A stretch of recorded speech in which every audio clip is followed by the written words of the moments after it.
फिर एक दिन ग्रिफिथ अपना एक सीक्रेट गट से शेयर करता है। जॉर्ड ग्रिफिथ को खत्म करने ही जा रहा होता है। अब ना उसकी कोई ट्रू आइडेंटिटी बची है, ना उसका कोई मोटिव बचा। एकदम कमजोर और बेजान हो चुका है। उसे वही बेहलित मिलता होता है, द एक्लिप्स। कहानी की शुरुआत होती है गट्स नाम के एक बंदे से जिसकी एक आंख और एक हाथ गायब है एंड उसके पास एक तलवार है जो कि किसी घर के दरवाजे जैसी लगती है। अब गट्स एक ऐसा बंदा था कि उसका नाम सुन के अच्छे अच्छे भी फट के चार हो जाती थी। एक दिन गट्स किसी बंदे की तलाश में एक बार में घुसता है जहाँ उसे कुछ गुंडे दिखते हैं जो एक क्यूटी को परेशान कर रहे होते हैं। गट्स उन्हें देखता है एंड बिना कुछ बोले उन सबको खत्म कर देता है। उन सभी गुंडों को मारते वक्त गट्स एक गुंडे को छोड़ देता है। Tell him the Black Swordsman has come. And आगे हमें दिखता है कि वो गुंडा भागते हुए जाता है अपने मास्टर के पास। एंड यस, ये मास्टर वही होता है जिसको गट्स ढूंढ रहा होता है, बैरन नाम का एक डीमन। अब बैरन को ढूंढते ढूंढते गट्स पहुंच जाता है उसके कैसल में जहां होती है उनकी फाइट। एंड उस फाइट में गट्स बैरन को धो देता है अच्छी तरीके से। अब गट्स बैरन को खत्म करने के बाद उसके पास से कोई तो टमाटर जैसी दिखने वाली अजीब सी चीज उठाता है। अब ये क्या चीज है इसके बारे में मैं तुमको आगे बताऊंगा। गट्स उस चीज को उठा के निकल जाता है एंड फिर हमको पता चलता है कि गट्स कोई तो अपने मिशन पे आया हुआ है एंड उसी मिशन की वजह से वो जगह जगह भटक रहा है। अब क्या है गट्स का ये मिशन, ये सब मैं बताऊंगा तुमको अब, तो तैयार हो जाओ क्योंकि अब बारी है फ्लैशबैक की। यहाँ से चालू होती है golden age arc and trust me यहाँ से स्टोरी बहुत इंटरेस्टिंग होने वाली, तो वीडियो में बने रहो क्योंकि यहाँ हमें दिखाया जाएगा गट्स का पास जब गट्स सिर्फ एक बच्चा होता है एंड बाकी इंपॉर्टेंट कैरेक्टर्स इंक्लूडिंग ग्रिफिथ।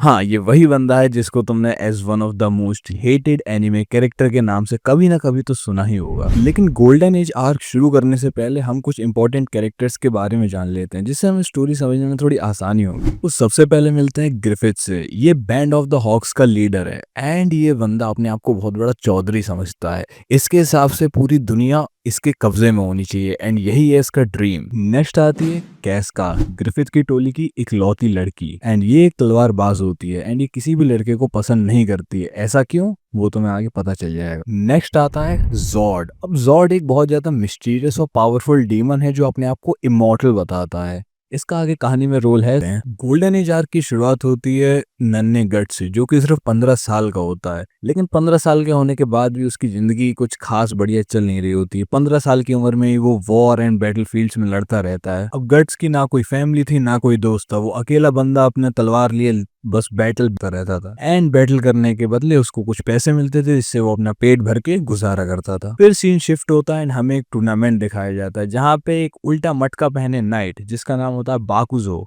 सबको डोमिनेट कर रहा होता है। फिर रिंग में एंट्री होती है नन्हे गट्स की एंड गट्स अपनी तलवार के एक ही स्विंग में बासुजो के सारे मटके फोड़ देता है। अब गट्स मटके फोड़ ही रहा होता है कि एक गैंग की नजर उस पर पड़ती है एंड यस, ये गैंग होती है Band of the Hawks and इनका लीडर होता है ग्रिफिथ। अब ग्रिफिथ काफी स्ट्रॉन्ग एंड कैरिस्मेटिक होता है लेकिन इसकी शक्ल पे मत जाना, ये बहुत हरामी बंदा है। अब टूर्नामेंट खत्म होता है एंड गट्स का सामना होता है बैंड ऑफ द हॉक्स से and as you know Band of the Hawks और गट्स ज्यादा मिलते जुलते नहीं है एंड दोनों के बीच में लड़ाई चालू हो जाती है and Guts Band of the Hawks को पेल ही रहा होता है कि उसका सामना होता है ग्रिफिथ से। अब ग्रिफिथ गट्स को देखता है एंड गट्स उसको पहली नजर में ही पसंद आ जाता है। फिर ग्रिफिथ गट्स को ऑफर करता है Band of the Hawks join करने का, लेकिन गट्स सीधे सीधे मना कर देता है। तो ग्रिफिथ गट्स को एक डुअल के लिए चैलेंज करता है। इस डुअल में अगर गट्स जीतता है तो वो जो चाहे वो कर सकता है एंड अगर ग्रिफिथ जीतता है तो गट्स को उसके अंडर काम करना पड़ेगा। एंड ये सुनते ही गट्स बड़ी चौड़ में फाइट एक्सेप्ट कर लेता है एंड उतनी ही चौड़ से हार जाता है। बस फिर क्या था, मजबूरी में उसको Band of the Hawks join करनी पड़ी। ग्रिफिथ से हारने के बाद गट्स बेहोश हो जाता है एंड जब उसकी आंख खुलती है तो वो अपने आप को देखता है एक टेंट में एंड यहीं पे इंट्रोड्यूस होती है कास्का। अब कास्का को ये बात बिल्कुल भी पसंद नहीं होती कि ग्रिफिथ ने गट्स को बैंड ऑफ द हॉक्स में ज्वाइन करा लिया एंड कास्का बस चाहती है कि उसे मार देना चाहिए था वहीं पे, लेकिन ग्रिफिथ को गट्स पसंद आ गया था तो गट्स टीम में ही रहता है। Guts Band of the Hawks के साथ मिशन पूरे करता है एंड उनसे मिलकर फाइट करता है एंड पूरी कोशिश करता है कि वो अपनी reputation Band of the Hawks में बढ़ाए। अब ऐसे ही कुछ टाइम बीत जाता है एंड हम देखते हैं कि गट्स अब पूरे एरिया का one of the best warrior बन चुका था एंड ग्रिफिथ का राइट हैंड मैन भी। सब लोग गट्स को बहुत ज्यादा पसंद करते थे सिवाय कैस्का के। अब धीमे धीमे ग्रिफिथ और गट्स की दोस्ती बहुत गहरी हो जाती है एंड फिर एक दिन ग्रिफिथ अपना एक सीक्रेट गट्स से शेयर करता है। ग्रिफिथ गट्स को एक मिस्टीरियस आइटम दिखाता है, बेहेलिथ। हाँ, सही समझे, ये वही अजीब सी चीज है जो गट्स ने बैरन को मार के उठाया था। ग्रिफिथ फिर गट्स को अपना सपना बताता है कि उसको एक पूरा किंगडम चाहिए होता है जो कि वो रूल करे, और वो पूरी कोशिश कर रहा है कि उसका ये सपना असलियत में बदल जाए एंड वो इस सपने को सच बनाने के लिए कुछ भी करने को तैयार है, एंड मेरा मतलब कुछ भी। एंड गट्स उसके सपने का एक बहुत ही इंपॉर्टेंट पीस है। इस पॉइंट के बाद 3 साल बीत जाते हैं and band of the Hawks काफी ज्यादा पॉपुलर हो गई। गट्स अब और भी ज्यादा स्ट्रांग हो चुका था and band of the Hawks का कमांडर बन चुका था। रोज रोज नए recruits Band of the Hawks को ज्वाइन करने आते थे एंड हर बंदा गट्स को देख के इंस्पायर होता था। लेकिन फिर आता है स्टोरी में एक turning point. Band of the Hawks एक बैटल में लड़ रहे होते हैं एंड बैटल के बीच में एंट्री होती है एक डीमन की, जॉर्ड। अब जॉर्ड कोई भी नॉर्मल एनिमी नहीं था, ये बंदा एक लिटरली इमॉर्टल बीस्ट था। जॉर्ड सबसे पहले लड़ता है गट्स से एंड जॉर्ड गट्स को बहुत बुरी तरीके से पेल रहा होता है कि तभी ग्रिफिथ बीच में आ जाता है जॉर्ड से लड़ने एंड जॉर्ड ग्रिफिथ को भी एक ही मुक्के में उड़ा देता है। अब जॉर्ड ग्रिफिथ को खत्म करने ही जा रहा होता है कि उसकी नजर ग्रिफिथ के गले में बंधे हुए बेहलिथ पर पड़ती है एंड तभी जॉर्ड बहुत जोर जोर से हंसने लगता है एंड गट्स की तरफ मुड़ता है एंड वो गट्स से ये बात कहता है, If you think this man your friend, then know this. When you regard one another as brother, and this man's ambition crumbles, it is your destiny to face your death. वो guts को बताता है कि उसे Griffith से दूर रहना चाहिए क्योंकि जो चीज ग्रिफिथ के पास है वो उन सब की जिंदगी बर्बाद कर देगी। एंड फिर जॉर्ड वहां से उड़ के चला जाता है। गट्स उस समय जॉर्ड की एक भी बात को बिल्कुल भी सीरियसली नहीं लेता है, काश ले लेता। इसके बाद सीन शिफ्ट होता है एंड कहानी आगे बढ़ती है ग्रिफिथ की तरफ। ग्रिफिथ अब अपना टाइम प्रिंसेस शार्लोट के साथ गुजार रहा होता है। शार्लोट मिडलैंड के राजा की बेटी होती है जो बैंड ऑफ द हॉक्स को शेल्टर प्रोवाइड करते हैं एंड बदले में बैंड ऑफ द हॉक्स उनके लिए बैटल करती है। ग्रिफिथ और शार्लोट की रिलेशनशिप बहुत क्लोज आ गई होती है एंड ये दोनों बहुत ज्यादा चेप हो जाते हैं। अब एक रात प्रिंसेस शार्लोट और ग्रिफिथ आपस में बात कर रहे होते हैं, तभी ग्रिफिथ प्रिंसेस शार्लोट को अपने ड्रीम्स के बारे में बताता है कि कैसे वो अपने ड्रीम्स के लिए कुछ भी कर सकता है and blah blah blah blah blah and कैसे बाकी सब लोग उसके लिए बस एक टूल हैं। अब गट्स पीछे खड़े होकर ये सब बात सुन लेता है एंड तभी वो रियलाइज करता है कि उसकी लाइफ ग्रिफिथ के सपने के नीचे दब के रह गई है एंड अब ना उसकी कोई ट्रू आइडेंटिटी बची है ना उसका कोई मोटिव बचा है, जैसे कि वो अपना मोटिव लाइफ में भूल ही चुका हो। इस दिन के बाद थोड़ा सा टाइम बीत जाता है and Kingdom of Midland Band of the Hawks को एक और बार हायर करते हैं एक वॉर के लिए। ये वॉर थी मिडलैंड वर्सेस टूडोर किंगडम के बीच में एंड ये वॉर काफी बड़ी वॉर थी। अब ये war Band of the Hawks के लिए काफी ज्यादा इंपॉर्टेंट थी क्योंकि अगर ये लोग इतनी बड़ी वॉर जीत जाते हैं तो इनकी रेपुटेशन काफी ज्यादा बढ़ जाती है। अब वॉर के दौरान हम ये देखते हैं कि गट्स और कास्का आपस में बहुत ज्यादा क्लोज आ जाते हैं एंड काफी ज्यादा टाइम साथ में स्पेंड करने लगते हैं एंड तभी गट्स अपनी लाइफ की सबसे पहली जेन्युइन रिलेशनशिप फॉर्म करता है कास्का के साथ। अब तो गट्स को भी बंदी मिल गई। ये दुख का खत्म नहीं होता बे।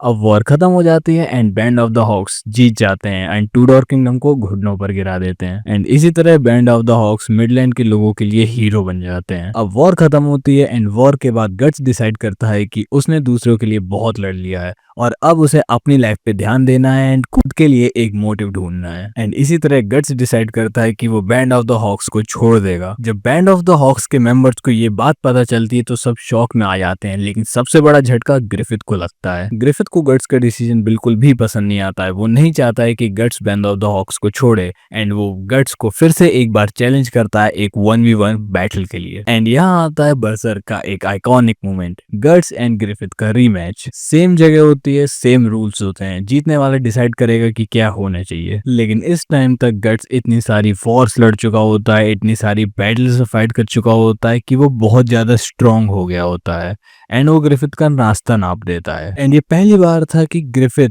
किसी फाइट में हारा हो। बैटल हारने के बाद ग्रिफिथ अंदर से पूरा टूट जाता है एंड बैटल जीतते ही गट्स वहां से चला जाता है। अब ग्रिफिथ अपने इस पहले ब्रेकअप को बिल्कुल भी नहीं झेल पाता है एंड उसे ये लगने लगता है कि गट्स ने उसको धोखा दिया है एंड अब उसे जैसे तैसे बस गट्स से बदला चाहिए।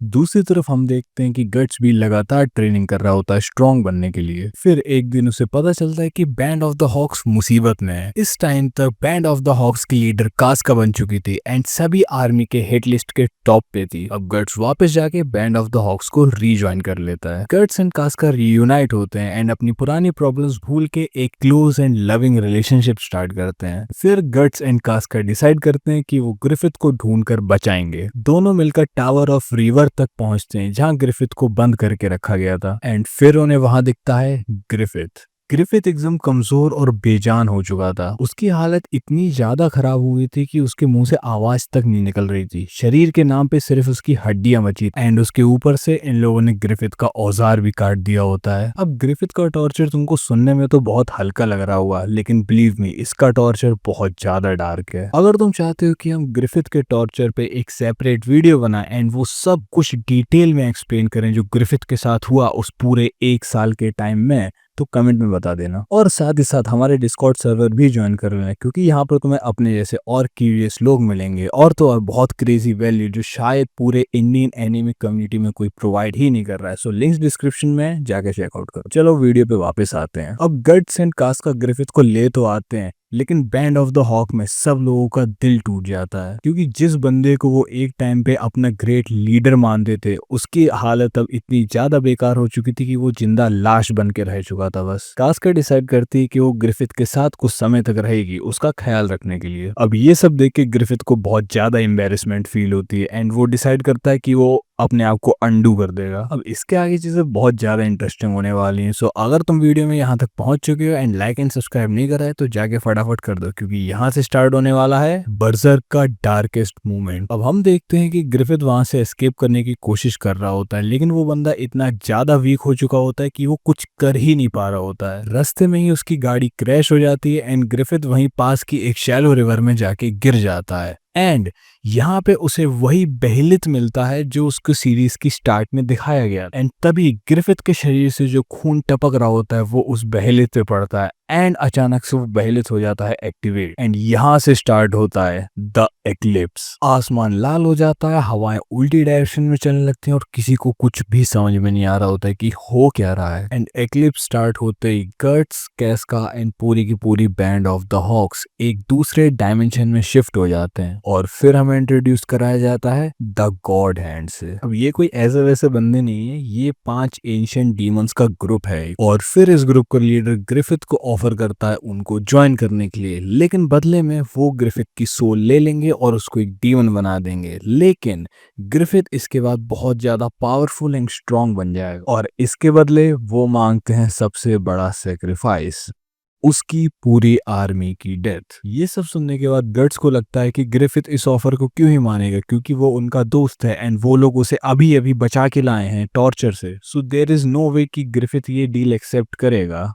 राइट? लेकिन ग्रिफिथ उन सबकी उम्मीदों पर मूड देता है। अब जैसे ही ग्रिफिथ वो डील एक्सेप्ट करता है, हम देखते हैं कि वहां के जितने भी डीमंस होते हैं वो बैंड ऑफ द हॉक्स पर अटैक करना चालू कर देते हैं एंड हर एक मेंबर के ऊपर एक एक करके एक मार्क बन जाता है, द सिंबल ऑफ सेक्रीफाइस। हर एक बंदा जो कभी गट्स का दोस्त हुआ करता था, उसके साथ वॉर्स में लड़ा करता था, वो सब उसकी आंखों के सामने मरने लगते हैं और आखिरी में बचते हैं गट्स एंड कास्का। अब ग्रिफिथ भी एक डीमन में ट्रांसफॉर्म हो चुका था जिसका नाम होता है फेम्टो एंड अब आता है इस पूरी सीरीज का सबसे controversial and hated part. Griffith guts को एक मॉन्स्टर के मुंह में फंसा देता है एंड फिर वो जाता है सीधा कास्का के पास एंड उसके साथ वो, मैं तुमको ये सब ना ही बोल सकता हूँ ना ही दिखा सकता हूँ वरना यूट्यूब मेरी ऐसी तैसी कर देगा, but you got the point. अब ग्रिफिथ ये सब गट्स की आंखों के सामने कर रहा होता है। गट्स चीखता है, चिल्लाता है और उस डीमन से अपने आप को छुड़ाने की पूरी कोशिश करता है, लेकिन सारी कोशिशें नाकाम रहती हैं। गट्स को बहुत ज्यादा वीक फील होने लगता है कि वो कुछ भी नहीं कर पा रहा है कास्का को बचाने के लिए। इसी डेस्परेशन में वो अपनी टूटी हुई तलवार लाता है और अपना हाथ काट लेता है। अपना हाथ काटते ही वो सीधा दौड़ता है ग्रिफिथ की तरफ, लेकिन वो नाकाम हो जाता है उसको कुछ भी करने से। अब जब ये सब कुछ खत्म होता है तो गट्स और कास्का जिंदा बच जाते हैं, पता नहीं कैसे, मत पूछो मेरे से। जो चीज उनके शरीर पे रहती है वो होती है ब्रांड ऑफ सेक्रीफाइस। आगे हमें दिखाया जाता है कि कास्का जिंदा तो बच गई होती है लेकिन उसका पूरा मेंटल स्टेट खराब हो चुका होता है। वो एक लिविंग कोमा में जा चुकी होती है। उसके ना कोई इमोशंस बाहर आ रहे होते हैं ना वो कुछ बोल पा रही होती। कास्का की सारी मेमोरीज गायब हो जाती हैं, यहाँ तक कि वो गट्स को पहचान भी नहीं पा रही होती है। एंड यहीं से गट्स बनता है द ब्लैक सॉर्ड्समैन एंड वो अपनी लाइफ का इकलौता गोल रखता है ग्रिफिथ को पकड़ के उसको खत्म करना। एंड यहीं तक थी बर्जर्क एनीमे की कहानी। इसके आगे मांगा कंटिन्यूएशन है। अगर तुम लोग चाहते हो कि हम मांगा भी कवर करें तो इस वीडियो पे 200 कमेंट्स कंप्लीट कर देना। जैसे ही वो कंप्लीट हो जाएंगे मैं नेक्स्ट पार्ट पे काम चालू करूँ। तो मैं चला नेक्स्ट वीडियो पे काम करने। और हाँ, डिस्कॉर्ड ज्वाइन करना मत भूलना। बाय।